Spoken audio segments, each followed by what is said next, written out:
Education र sports फेसिलिटीका साथै 100% सम्म स्कलरशिपको व्यवस्था भएको यस नेशनल इन्फोटेक कलेजले गर्वका साथ नयाँ शैक्षिक सत्रका लागि कक्षा 11 मा एडमिसनको लागि अनलाइन प्री रेजिस्ट्रेसन खुला गरेको छ। प्री रेजिस्ट्रेसनका लागि नेशनल इन्फोटेक कलेजको फेसबुक पेजमा गई अनलाइन फर्म फिल अप गर्न सक्नुहुनेछ। विस्तृत जानकारीका लागि सम्पर्क नेशनल इन्फोटेक कलेज कवि शिरोमणि टोल इनर bypass Birgunj. Phone number 05141 NI, an exclusive college for science and technology. We offer highest standards of education with excellent results.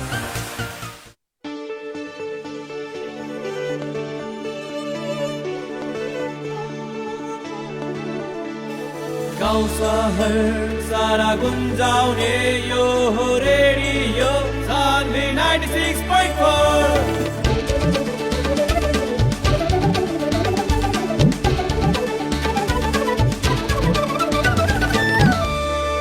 Radio Sanvi 96.4।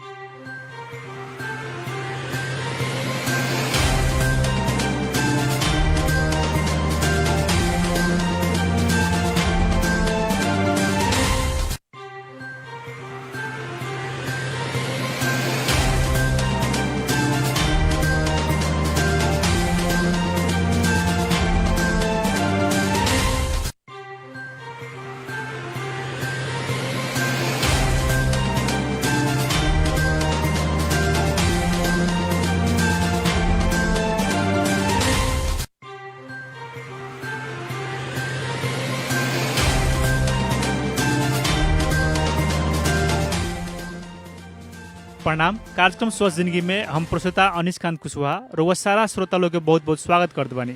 कार्यक्रम स्वस्थ जिंदगी में गांव घर के स्वास्थ्य स्थिति, जनता, आम नागरिक, सेवाग्राही सबके बीमारी मुक्त बनावे के, सचेत करावे के, एक साथे स्वास्थ्य संदेश, स्वास्थ्य परामर्श, स्वास्थ्य संबंधित संस्था सबके गतिविधि, वर्तमान परिवेश में स्वास्थ्य क्षेत्र के व्यवसायीकरण, लापरवाही जैसे विषय में हमने खबरदारी ई कार्यक्रम के मार्फत करावनी सन।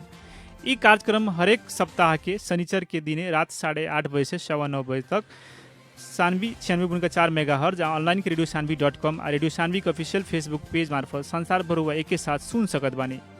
इस कार्यक्रम में हमने विज्ञ से बातचीत, स्वास्थ्य क्षेत्र से जुड़ल बहुत विषय के ऊपर चर्चा परिचर्चा भी करनी छन। आज के कार्यक्रम में हमने के स्टूडियो में उपस्थित भइल बानी वरिष्ठ दंत रोग विशेषज्ञ डॉक्टर सुशील शाह सर। आई उनका स्वागत कइलम। डॉक्टर साहब स्वागत बा अपने के बहुत बहुत कार्यक्रम स्वास्थ्य जिंदगी में। नमस्ते अनिश जी। डॉक्टर साहब कैसे बीत रहा बा आजकल के समय अपने के ई महामारी के समय में?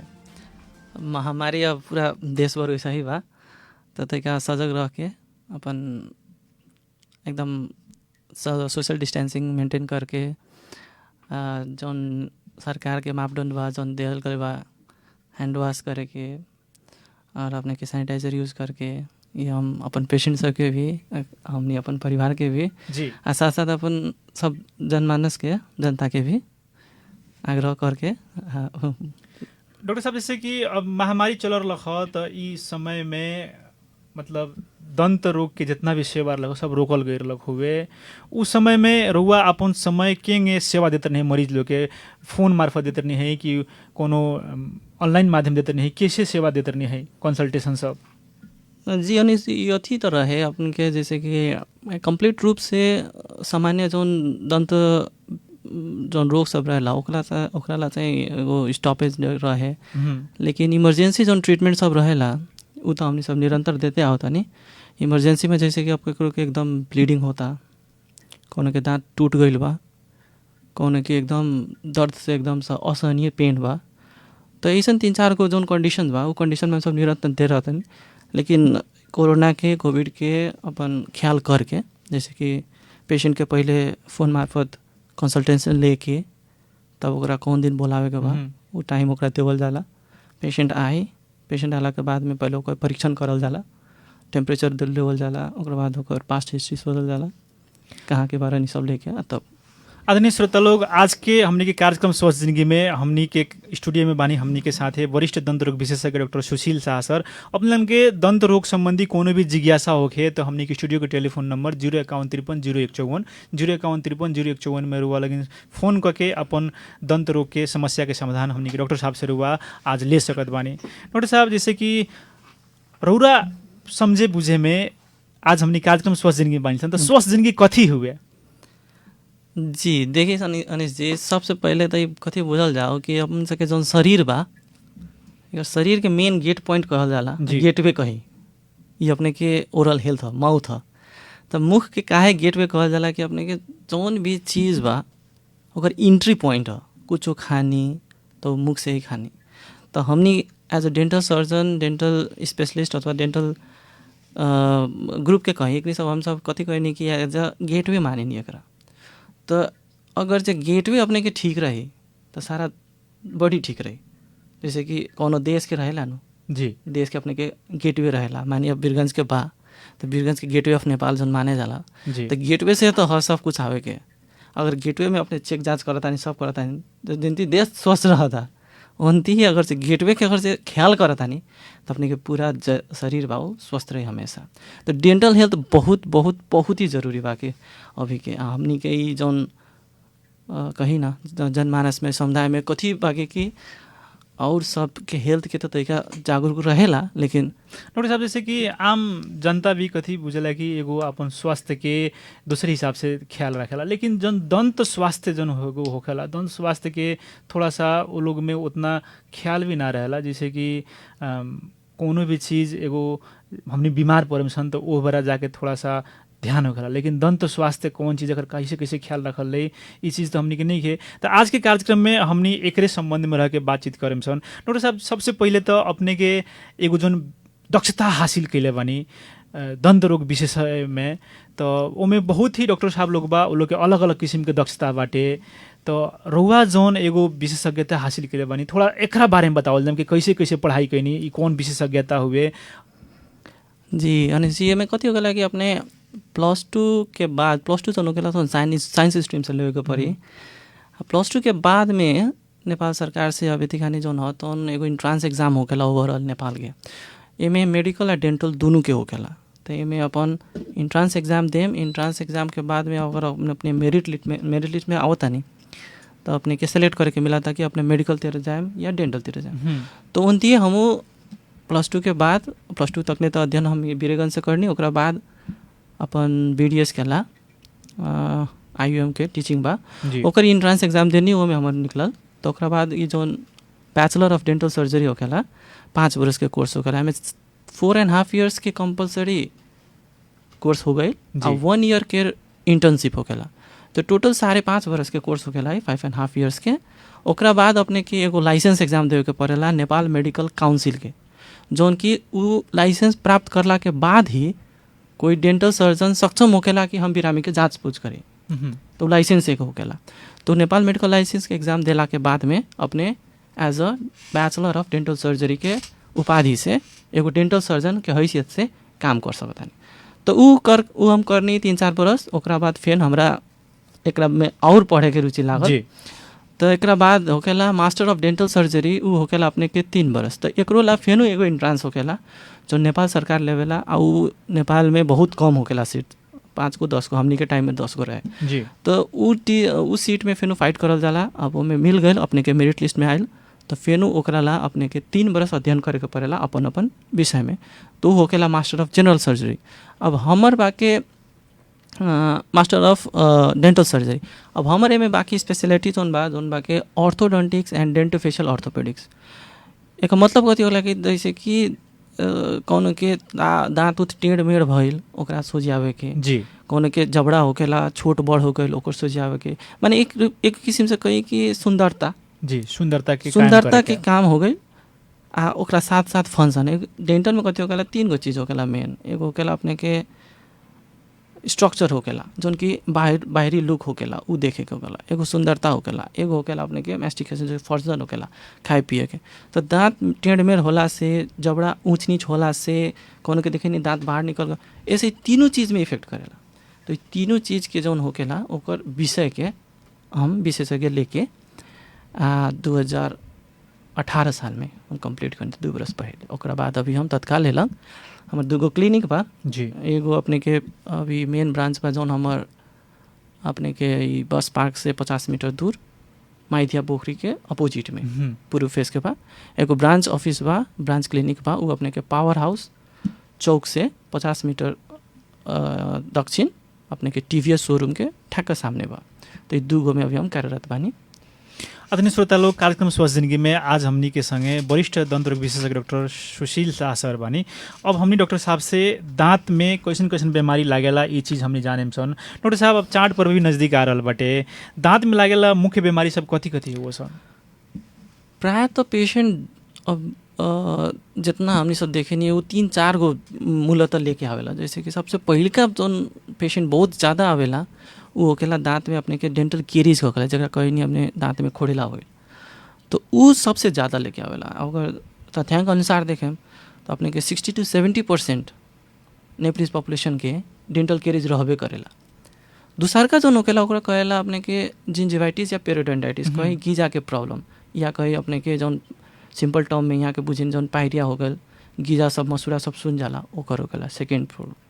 थर्ड प्रॉब्लम कथी होगला, कोनो कारण बस दांत पहले निकाल लेले रहेला, ओकर रिप्लेसमेंट करे के, जैसे कि नहीं खे तो ओकरा रखे के, उ कारण आवेला। फोर्थ पर से कथी आवेला कि आदमी अपन उ सब ठीक बा तो अपन सुंदरता के लिए, जैसे हम मेंशन करनी हम अपन जो स्पेशलिटी है बा, तो जैसे कि कोनो के दांत टेढ़ मार हो गए बा, कोनो के दांत बाहर हो गए बा, स्पेशलिटी हमार पेशेंट ज़्यादा कथी होता है दिखानी तो फीमेल पेशेंट के अभी फीमेल पेशेंट का ज़्यादा अप्रोच करेला कि सुंदरता, लेकिन ये नहीं है कि हाँ खाली फीमेले पेशेंट के होकेला, मेलो पेशेंट के होकेला, लेकिन तय का जो रेशियो देखल जाला, जैसे हमनी के एगो मतलब गांव घर में भी कहल जाला कि लड़की बाटे दांत बाहर निकलल बा थोड़ा सा शादी ब्याह करे में समस्या होई, ई चीज सब चीज एगो बड़ा सन मान्यता बा। हाँ, तो वो चीज़ कथी रहे कि पहले 10 बरस पहले अगर जब अपने देखें तथ्यांक से तो बहुत कम रहे, बहुत कम रहे। ये कहा है कि उतना दक्ष भी ना रहे, ना होला के कारण से अभी जौन बात का इंटरेस्ट बढ़ा था। एक और बहुत अथी बा के अपने जैसे कि इंटरनेट माध्यम से भी लोग जाना था कि हाँ सुंदरता भी एगो चीज़ होकेला। फिर नया पीढ़ी जौन आवता उस हमेशा आगे बढ़ेला चाहेला, तो उ सोचेला कि हाँ हमू तक आउटलुक हमर निमन रहे, निमन देखेम तो हमू तक आगे जाम। सो ई कारण से कथी होता कि अभी तक इच्छा में बढ़ता कि दांत उत में ब्रेसेस लगाएं, दांत के भी एकदम बढ़िया से राखी। सो ई बढ़ता के डॉक्टर साहब, जैसे कि नेपाल के तराई भेग में दांत के कैसन मरीज लोग आवेला, कौन कौन समस्या लेके ज़्यादातर आवेला लोग? तराई में कथी होकेला कि तैका सा एकर कही कि दांत र मुख संबंधी जानकारी कम भेला से ज़्यादा कोई आवेला दांत में वो डेंटल केरीज कहेला, दांत में खोड़ेला लेके। वो भी कब आवेला जब एकदम एक्सट्रीम पेन होकेला। तो अभी कथी बा कि दांत के तैका में दर्द होकेला तो लोग तैका हेल चकराई कर देवेला, ओकरा बाद तैका मैका होइल तो जाके डिस्पेंसरी से अपन दवाई किन लेलक, खा लेलक। पेशेंट उ स्टेज पर आवेला जब उ असह्य पेन हो जाला एकदम, ओकरा मतलब दांत के अपने के सड़न जोन केरीज होकेला तो भीतर नस में जब छू देवेला, जब वो पेन असह्य होकेला तो वो आवेला। तो मूलतः सबसे ज़्यादा डेंटल केरीज दांत में खोड़ेला, आ तब ओकरा बाद में अपन दांत उत हिले के जोन पेरियोडोंटाइटिस के होला गीजा संबंधी उहे बेसी आवेला अभी दिखनी। डॉक्टर साहब, दांत में कीड़ा लागल बा या कहलम तकरा के मतलब खोड़ेला भइल बाटे, ई एगो कैसन बीमारी हुए एकरा के थोड़ा सा स्पष्ट कइलम? तो दांत में कीड़ा लागल केंती होकेला कि देखिए अब जैसे कि सिंपल वे में बुझेम तो केंती होकेला कि कोनो चीज़ के अपने के सफाई ना करल जाए तो वो चीज़ पर जाके कौन, जैसे कि मान ली कोनो कोना में हमने कुछ सामान रख देनी घर के कोना में, वो छोड़ देनी, वो छोड़ला पर कथी हो जाला कि 1 दिन में 2 दिन ना छोड़ अथी बढ़ा लेम, सफा ना करेम तो ऊपर जाके कीड़ा तो भनकी, कीड़ा भनकी तो ओमे जाके कीड़ा ओकरा खाई, ओकरा बिगाड़ी। अब ये चीज़ के अपने डेंटल से रिलेट करी, जैसे कि खाना उना खा लेनी, खाना खाला के बाद में कथी हो जाला खाना तो अटकेला दांत में, और सफाई ना भेला पर कथी होकेला वैसे भी तो हमनी के मुँह में लाखों लाख बैक्टीरिया रहेला। तो जब खाना अटकेला तो बैक्टीरिया के सबसे बढ़िया चीज़ हो जाला ओकरा वो दांत के सड़न कराए वाला तत्व। तो बैक्टीरिया क्या करेला वो खाना पर अटैक करेला आ ओ में से ओकरा एसिड बनावेला, और एसिड कथी करेला तो दांत के जो सबसे स्ट्रॉन्गेस्ट सतह है इनामेल जी बाहरी पार्ट ओकरा वीक कर देवेला, डिमिनरलाइज करेला, वीक कर देवेला। और जब वो वीक होई तो देखिए बैक्टीरिया और भीतर जाए तो पहिलका लेयर से दूसरका लेयर में जाए, डेंटिन होकेला वो से सॉफ्ट होकेला पहले आ तो ओकरो अगर जे कहीं कि पेशेंट हेल्थ चकराई करता तो वो चल जाला सबसे भीतर का लेयर जोन पल्प वो एकदम सॉफ्ट होकेला, जेमें नस आ रगत सब रहेला, खून नली सब रहेला, वो चीज़ रहेला। तो पहिलका लेयर जोन रहेला उहे टाइम से अपने के पेशेंट के संकेत देवेला कि हाँ ई दांत में कोनो प्रॉब्लम बा। जैसे कि इनामेल में ही कहीं बाहरी सतह में ही अटैक भइल बा तो ऐसे पेशेंट के केंती हो कि अपने तक ठंडा पानी पी लेली या तक मिठास कुछ खा लेली तो अपने के झंझनाहट लेखन आ तो पहिलका संकेत दे देवेला कि चीज़ है। लेकिन अगर हमने सब एक हेल्थ चेकराई कर देनी ना गईनी चेकअप ना करेनी तो दूसरका लेयर में जाला जरा डेंटिन कहल जाला। अब डेंटिन में पुगला के बाद कथी संकेत आवेला कि अपने जो ठंडा पानी पियता नहीं तक देर ले झंझनाहट ना दुखाई दी उ दर्द लेखन आवेला। ओकरा बाद तक से गर्म पानी पियम ओहू से दर्द आवेला।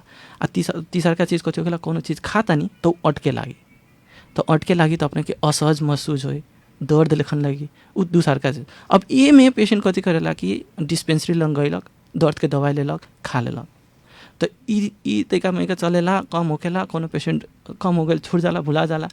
लेकिन जब उ सेकेंड लेयर से थर्ड लेयर में पुगेला जरा पल्प कहल जाला सबसे सॉफ्ट होकेला जब ओ में पुगेला तब वो कथी होकेला कि बैक्टीरिया जब जाते मात्र तो हमें दांत में प्रेशर क्रिएट होकेला।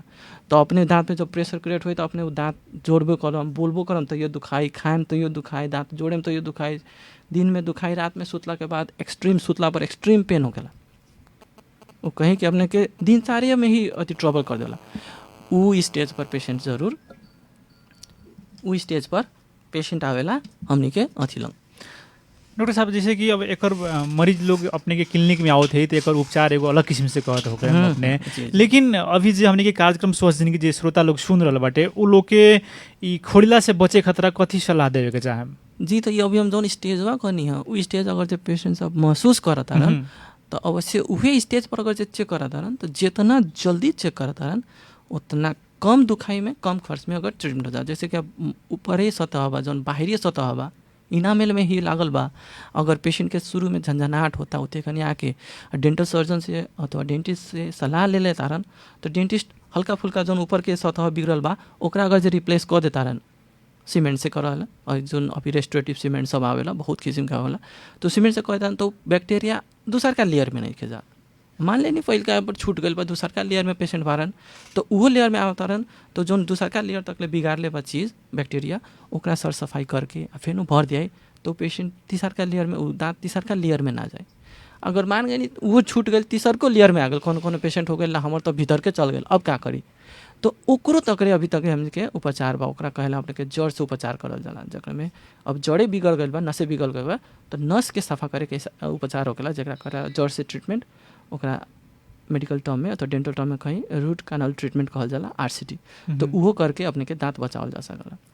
सो डिफरेंट पद्धति है डिफरेंट लेवल है डिफरेंट कैटेगरीज है पेशेंट जौन कैटेगरी में आवता ओलंग कर सकता। लेकिन कौन स्टेज कथी हो जाला अपने के पूरा भीतर खोखले होके और दाँते फूट गए रहेला दाँते आधा आधा हो गए रहा चिनिक गए रहेला या कहीं कि जड़े साफा सड़ गए रहेला तो उ स्टेज पर अपने के उ दाँत सेक्रीफाइस करे के पड़ी दाँत निकाल ही के पड़ी स्थिति चलावेला। डॉक्टर साहब एगो और दाँत के समस्या कभी कभी गीजा से खून निकलेला ई कैसन समस्या एकरा से कैसे बचल जाए? जी देखिए ये भी एकदम सिंपल तरीका से कथी बुझिए कि जैसे कि यहाँ के पहले हमारे कितना पेशेंट आवेला सब कथी कहला कि डॉक्टर साहब ब्रश हम दिनहू करीनी जी लेकिन फिर भी हमारे गीजा सुने जाला गिरा में से खून निकलेला ई केंती हो गए तो हम उहे सलाह देखनी एगो तो पहला चीज़ अपने के जौन होकेला ब्रशिंग टेक्निक होकेला एगो उ गलत हो गई उ ना मिलल। दूसर का कथी हो जाला कि अपने के गीजा काहे सुनल उ बुझे के पड़ल। देखिए अब जौन हम पहलका अपने के एग्जाम्पल देखनी है जैसे कि कुना कपचा में सब घर उर बहारी नहीं तो बहारे नहीं तो बीच बीच में बहा दे लेकिन कुना कपचा में छूट जाला तो कुना कपचा में छूट जाला तो कथी हो गला ओलम थुपरते जाला रुकते जाला एनती दाँत में कथी हो जाला कि हम सब ब्रश करे नहीं तो दाँत के तो सतह में से तो निकल जाला लेकिन दाँत के दूगो दाँत के चेप के जोन रहेला जरा इंटरडेंटल कहेला दाँत के बीच के भाग वो में के अटकल चीज़ उ ना निकलेला। अब वो में के अटकल चीज़ ना निकली तो कथी रहे धीरे धीरे ओलम अटकते जाए आज तैका अटकी बिहानों से ज़्यादा परसों से ज़्यादा तो शुरू में जौन होखेला वो हल्का रहेला एकदम सॉफ्ट खाले जरा डेंटल प्लाक कहला और बैक्टीरिया रहेला वो प्लाक कथी हुई तो धीरे धीरे कैल्सीफाइड होते होते पत्थरी लखन डेंटल लेव से पत्थरी लखन फॉर्म हो जाला।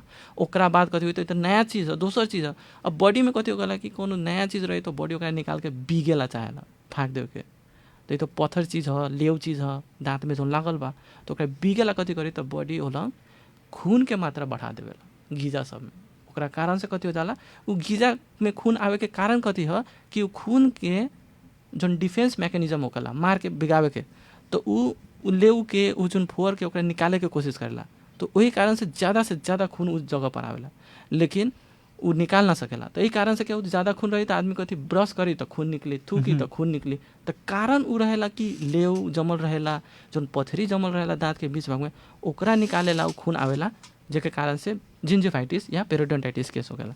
तो एक ट्रीटमेंट अपने के उहे है जौन सफाई अपने के अब ब्रश से नहीं के होत, ओकरा एक बेर आके अल्ट्रासोनिक स्केलिंग कहेला ओकरा, उसे स्केलिंग कर दिया तो अपने के मसूड़ा के भीतर के जौन फोहर सब जमल रहेला, जौन डेंटल लेउ रहेला, जौन स्टोन सब रहेला, उ सर सफाई हो जाला। तो एक बेर सर सफाई हो जाए तो फेनु जौन नेचुरल बायोलॉजी रहेला अपने के गीजा के उ नॉर्मल हो जाए। डॉक्टर साहब, ये अल्ट्रासोनिक जौन सर सफाई करनी है, ये कौन विशेष तरीका है दांत साफ करे वाला की? जी देखिए, अब कौन जौन अपने के हम कहनी है कि जौन पत्थर या लेउ हो जाला न, तो अपने के ब्रश से ना निकलेला जी। तो ये अल्ट्रासोनिक स्केलिंग कथी होकेला कि एकदम सूक्ष्म होकेला। अल्ट्रा के मतलब बहुत सूक्ष्म और सोनिक के मतलब कि वाइब्रेशन लेखन होकेला। तो वाइब्रेशन और पानी के सहायता से उ जौन अटकल रहेला, जौन भीतर जौन पथरी सब रहेला, जौन लेउ सब रहेला, ओकरा सफाई करेला। ओमे अपने के डेंटल दांत में कोनो इफेक्ट ना पड़ेला।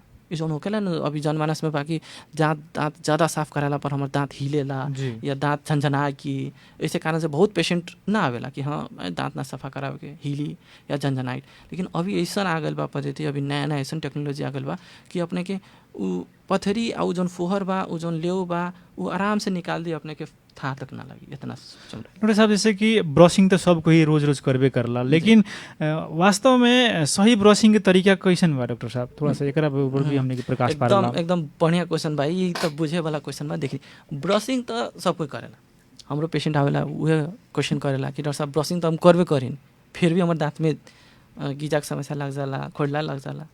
तो हम पूछे नहीं कैसे करेनी ब्रशिंग, कहेला सवेरे उठेनी ब्रश करेनी, खानी सफा तो रहेला। हम कहनी ये तो गलती होता। अब एक नया जो टेक्निक कथी है कि अपने के ब्रश करे के तरीका तरीका चेंज करे के पड़ी। जैसे कि हम सवेरे उठतानी तो पहले मुँह हाथ धो लेतानी, तब हम खातानी, खाला के बाद में हम ब्रश करतानी।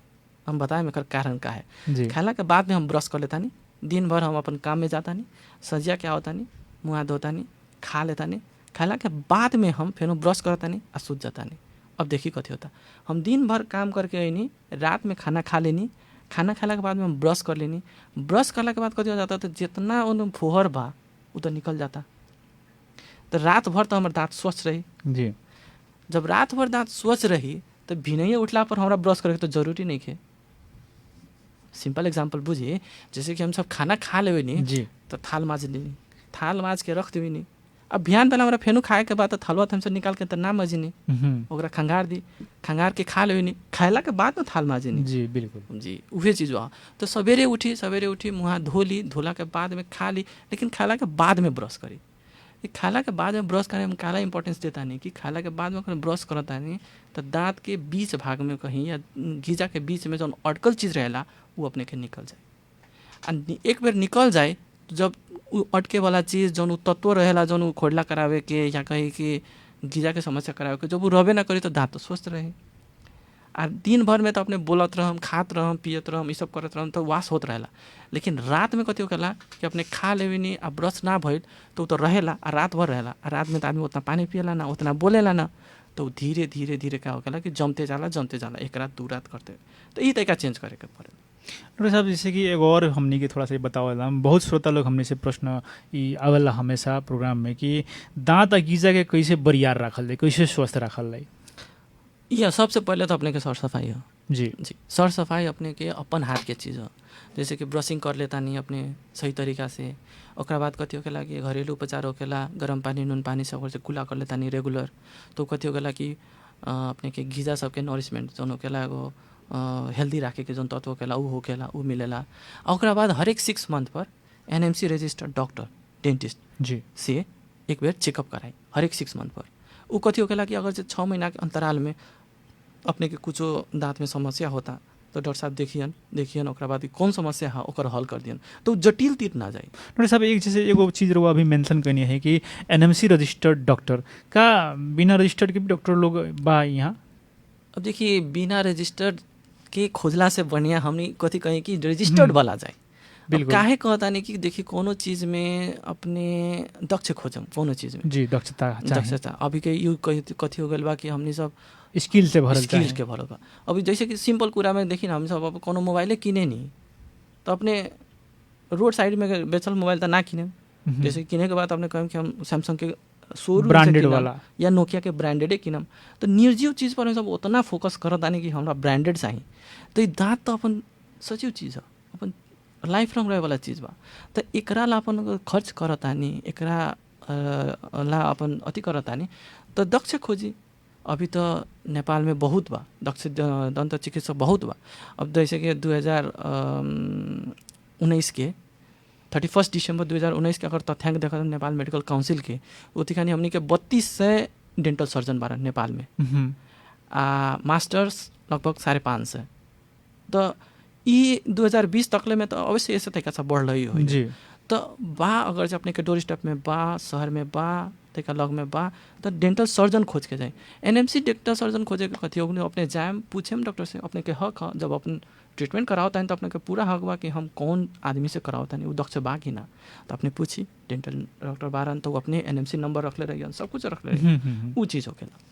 आदरणीय श्रोता लोग, कार्यक्रम है स्वास्थ्य जिंदगी और आज के कार्यक्रम में हमनी के संगे बानी वरिष्ठ दंत रोग विशेषज्ञ डॉक्टर सुशील शाह सर। अपने के दांत संबंधी कोनो भी अगर समस्या जिज्ञासा हो तो हमनी के स्टूडियो के टेलीफोन नंबर 051530154 051530154 में रुआ फोन करके या कॉल करके हमनी से समस्या के समाधान रुआ ले सकत बानी।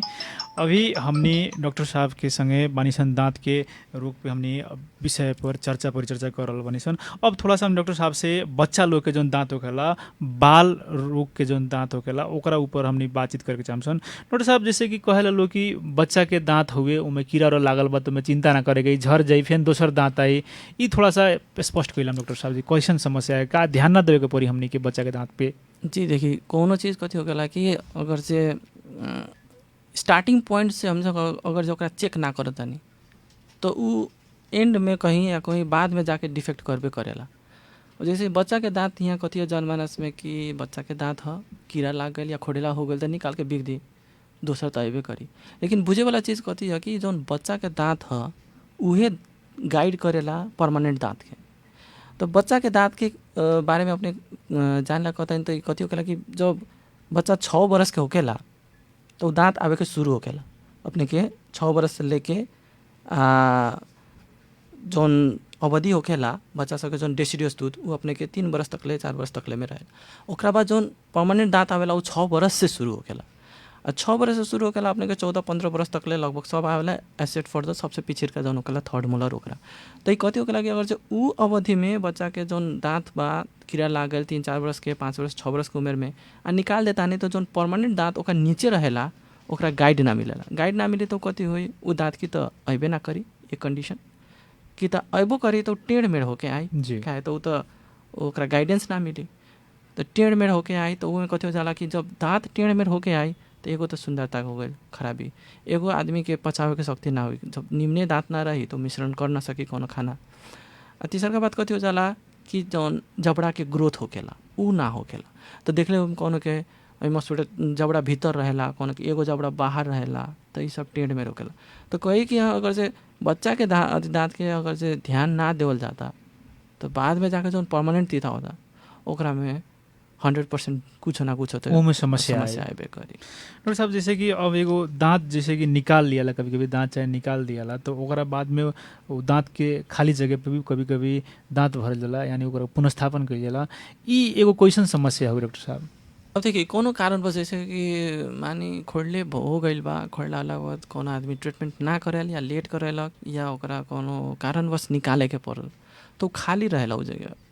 अब दांत कैसे होकेला कि एकदम अमूल्य चीज़ होकेला। अपने के जैसे हमरा से अगर पूछे कि डॉक्टर साहब दांत अपने के केंती देता नहीं तो हम तो एगो दांत अगर जो होता आदमी के मुँह में तो हम ओकरा एगो जैसे कि सागर में मोती जितना होकेला ना इम्पोर्टेंस उतना देवे एगो दांत, तो उतना इम्पोर्टेंस रहेला उ दांत। अब अगर उ दांत एगो निकाल देता नहीं तो ओकर आदमी के लगेला कि हाँ 32 गो 28 गो दांत बा एगो निकाल देम तक का हो जाए। सिंपल तरीका से बुझ जाए कि 10 गो अंगुरी में एगो अंगुरिया निकाल देम तक का हो जाए, तो 4 गो अंगुरी से काम बहुत कम होकेला, बहुत कम हो। तो उनती एगो दांत अगर से निकाल देता नहीं तो ओकर साइड साइड के दांत हो गई, ओकर अपोजिट दांत हो गई, ऊपर वाला दांत हो गई, इस सब में इफेक्ट पड़ेला। जौन कि ओथिए खानी तो ना था लगी, लेकिन कुछ दिन के बाद, कुछ महीना बाद, कुछ वर्ष बाद था लगी। उ साइड के दाँत सब कथी हो लागी सुते हिले लागी, ऊपर के दाँत गिरे लागी। उसे कथी हो कि दाँत के साथ साथ अपने के कथी हो कि जन ज्वाइंट होके लगा TMJ हो गला ओ में प्रॉब्लम चला है। ओका कारण से कथी हो अगर कोई आदमी पहले दाँत निकाल दे बहुत दिन तक लगा रिप्लेस नहीं कर ले तो धीरे धीरे TMJ ज्वाइंट पर असर पड़ेला और ओकरा कारण से हेडेक शुरू होकेला। तो आदमी कथी कही हेडेक जब मुड़ी दुखाता, हमार मसूड़ा दुखाता, हमार मांस दुखाता होकेला न, तो मुड़ी के चेकअप कराई जैसे कि काहे हम मुड़ी दुखाता, काहे चीज़ दुखाता। लेकिन अगर जेकर रिलेशन देखें तो दाँत से जाला, तो ये बहुत बड़का चीज़ है। तो कोई कारणवश कोई पेशेंट अगर से दाँत निकाल लेले बारन आ दाँत रिप्लेस नहीं करन तो हमार सुझाव हो कि ओकरा अपने डेंटिस्ट से भेटी आ उ दाँत रिप्लेस करी जैसे जन। ऐसे बहुत फायदा बा अपने के। एक तो खाना खाला में जौन खाना चीज़ हो गया मिश्रित करे में हो गई, अपने के सुंदरता के बात हो गई, अपने के वाचन में हो गई, कोनो बोली चाली में भी फ़र्क पड़ेला। तो बहुत ज़रूरी है ये ना कि हाँ हम एगो दाँत निकाल देनी एगो दाँत बिक देनी उससे कोनो फ़र्क ना पड़ेला, ऐसा चीज़ एकदम न गलत। डॉक्टर साहब जैसे कि आजकल एगो और भी कथी देखल जाला कि कोई हंसता बोलता तो ओकरा दाँत में तार बांधल देखल जाला। ई एगो तार बांधेला कैसन समस्या हो गए? ये कनी अपने के जौन टेढ़ बाकुल दाँत हो जाला, जैसे कि अब प्राय देखतानी फीमेल पेशेंट सबके यहाँ। देखिए हमार अब विशेषज्ञ जौन यही में बा हमें कर ले रहनी एगो थेसिस लेखन कहीं ना अपने के स्टडी कर ले रहनी। उसमें कथी देखल गई कि प्राय लड़की लोग टेढ़ बाकुल दाँत होला के कारण से सोशलाइज उतना हो के ना चाहेला। जैसे कोनो सोशल फंक्शन भइल आ ओकर दाँत बाहर निकलल बा तो कथी कही कि हम ना जाएम तो नहीं जासन। कोनो अब जैसे कि स्कूल में मान ली कोनो स्टूडेंट बा ओकरा था बा लड़का के उ लड़की के था बा कि हाँ टीचर हमरा जोन आंसर पूछता क्वेश्चन पूछता ओकर आंसर हम दे सकेम, लेकिन उ लागता कि हम देम हमर दाँत देखी हमर संगत सब हंसी। तो कारण से कथी होला कि एगो बैकवर्ड फील होकेला। तो वो स्टडी में कथी देखायल कि अगर जो वैसन आदमी के वैसन लड़की के वैसन लड़का के अगर जो दाँत बन जाता तो ओकरा बाद में जौन ओकर सोशल गैदरिंग होता, ओकर जौन इंटेलेक्चुअल बढ़ता, ओकर जौन कहीं ना मोटिवेशन बढ़ता, वो बहुत फ़र्क देखल। तो दाँत ना होला से कथी टेढ़ बाकुल दाँत होला से उ दाँत बना दिला के बाद में जौन मोटिवेशन बढ़ता, जौन सोशलाइज बढ़ता, वो बहुत बड़का चीज़ है। वही से अभी के रिसेंट ट्रेंड में अपने के जौन दाँत टेढ़ मेल होल आदमी देखतानी या कोनो के बाहर निकल देखतानी उ सब ब्रेसेस तिर बहुत ज़्यादा। क्या अभी के जो न्यू जनरेशन आवता उ सबसे पहले अपन सुंदरता देखता अभी होबे करी। क्या कि अपने आएम तो अपने हम जैसे कि पहले आदमी कथी रहे कि इंडोर ज़्यादा रहे, ज़्यादा आउट ना जाए, लेकिन अभी कथी बा अपने के पूरा इंटरनेट के ज़माना बा, एक अर्का से भेटे के सब कुछ अथी करे के हरेक आदमी सोचेला कि हम आगाड़ी बढ़ी। तो एगो चीज़ जौन ओकरा ड्रॉबैक करता पीछे तानता जौन टेढ़ बाकुल ओकरा अपन सुंदरता होकेला। देखिए कितनो अपने मुँह में कहीं ना स्नो पाउडर लगा देनी सब कुछ कर लेनी, लेकिन अगर से अपने के स्माइल जौन बा जी उ तका अल्टर बा कहीं तका टेढ़ बाकुल बा तो अपने के सुंदरता में बहुत कमी कर देला। ना कहला स्माइल जौन होकेला तो ब्यूटी होकेला, उहे सबसे बढ़िया ड्रेसअप होकेला।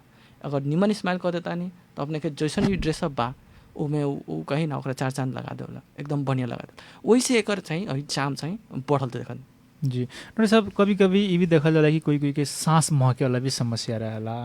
तो ये ब्रशिंग कैला के बाद भी मतलब सांस महकेला, एकर कारण कथी डॉक्टर साहब? देखिए ब्रशिंग करला के बाद भी अगर के कोनो के सांस महकता, अगर ओकर टेक्निक सही बा, ब्रशिंग ठीक बा, दाँत में कोनो समस्या नहीं खे तो उ कोनो जनरल प्रॉब्लम के कारण से भी हो सकता, जैसे गैस्ट्राइटिस के कारण से भी हो सकेला, अपन पेट के संबंधी दूसर कारण से भी हो सकेला, ये होकेला। लेकिन अगर जो डेंटल के हिसाब में अगर हमरा से पूछेम कि हाँ उ सब करला पर भी हमार दाँत महकेला तो उ कथी होकेला कि कोनो के हार्मोनल चेंजेस के भी कारण होकेला।